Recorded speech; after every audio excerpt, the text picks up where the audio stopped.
All you have is yourself and what you have to present, and just focus on that. And if you can walk out of the audition and say to yourself, I hit all my beats, I accomplished my emotional honesty, or I remembered my words, then that's winning. I wake up late, say 10 or 11, because we've usually been out and about town until 2 or 3 a.m. listening to music at the jazz clubs or hitting the jazz clubs post-theater. I've lived in New York for 30 years now, but I'm a proud Pittsburgher, and home is home. My family's still in Pittsburgh. I believe that you can always learn from observation. My Native American heritage was not embraced by our family, and we grew up African American, so I didn't have a lot of access or history to that line of my family. The stage and working in front of a camera are two completely different mediums. Each requires different techniques. Working on a film is so great because you have the luxury of more time when you're on a movie than when you're on television. Understand that the time in the audition is your time. Really own it and take control of it. And do what you prepared. Focus on really executing what it is that you intended to do. I'm always happy and most at home on the stage. I love film and television, but I love live performance, your immediacy with the audience. It makes all the difference in the world. Show business is fickle, and though I have been blessed with a healthy career, who knows how long that will last. When I first got to New York, all I did was musicals. After a few years, I had to make a conscious choice to close the door on musicals because I was getting pigeonholed as a musical theater performer. I truly believe that when a person makes a concrete decision and takes action towards a goal that they've set, that the universe will step in and provide opportunities. I always watch the work I do. Chuck Cooper is a friend, and I adore him. He can do so many things. I am always happy to use my song and dance training.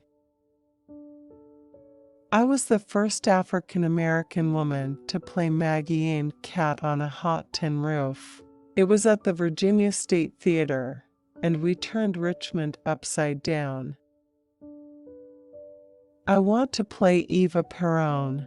I've already done a lot of Shakespeare, but I'd like to do Lady Macbeth. I've always come into a show when the show was already up and running. I have Native American blood. I have African blood. I have European blood. Even though you're married, you're still individuals. You still have to grow and nurture your individuality. You have to continue to grow and evolve as individuals in order for your marriage to evolve. It takes two pillars to support a structure. If those two pillars become one, you have a structure that teeters. I just think there are enough hours in the day. If you just focus and dedicate yourself and approach each task as it presents itself, you can accomplish a lot. When I first moved to New York, all I did was musical theater. That's what I studied at Carnegie Mellon University. I grew up in a funeral home. Both my parents were morticians. There was a time, actually, when I hadn't been singing, and I'd lost a lot of my ability. My range had shrunk. Here's how I look at it. Life is full of challenges. Everybody has them. For some, it's health or family crises. I had a financial challenge. Fortunately, I'm known as the hardest working woman in showbiz, not to compete with James Brown. I've always been a multitasker. I believe in saying yes. I love to work, and I always believe that the schedule can work out if everything is willing to allow it to work out. I grew up in Pittsburgh, and regularly, my parents would take us to the Holiday House Supper Club to see acts like Nancy Wilson, Sarah Vaughan, Ben Vereen, Freda Payne, Stephanie Mills, and The Temptations, to name a few. I missed singing. I missed performing in a nightclub.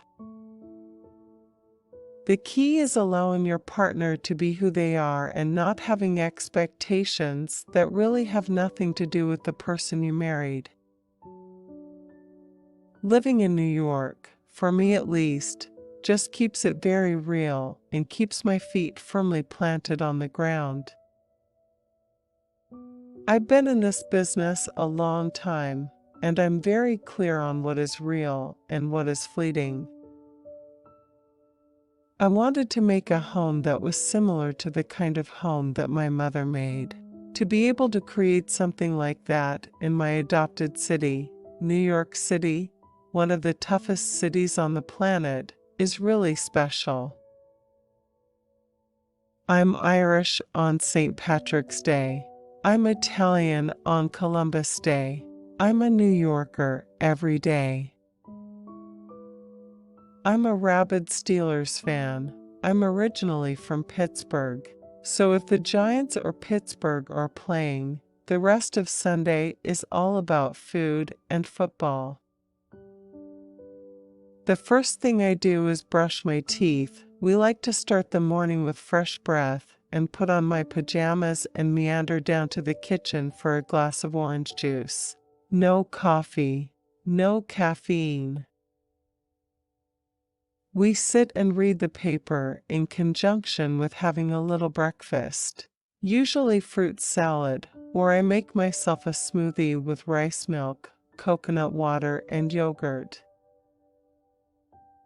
I was very good in all the maths and sciences.